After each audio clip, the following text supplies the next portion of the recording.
Ky pap quhej Enea Silvio Piccolomini.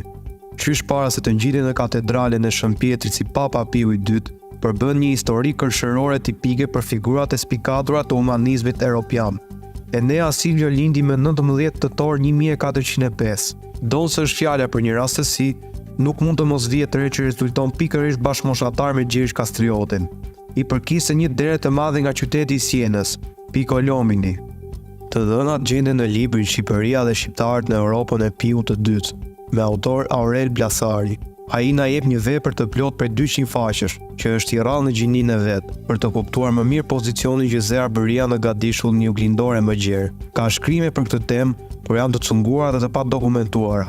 Në materialet latinisht e shqip të Plasarit, botuar në gazetën Dita, jepen detajet e jetës italiane ku kalonte Enea Silvio me intimitet e vërtetësi sikur t'i kesh para duarsh.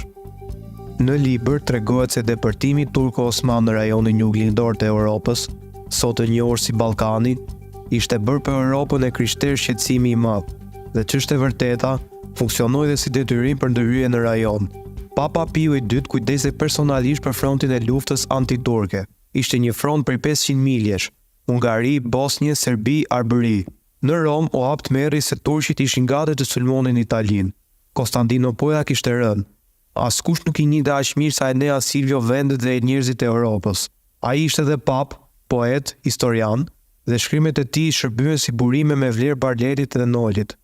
Njësoj si sot, shqiptarët haheshin mes njëri tjetrit. Ky pap donte të shuante sherrët në Arbëri, mes Lek Dugagjinit dhe Skënderbeut, pasi pengonin unifikimin kundër turqëve. Ekspedita do të realizohet duke ardhur në Durrës. U përfol se papa do shpallte Pal Ëngjëllin, kardinal dhe Skënderbeu mbret.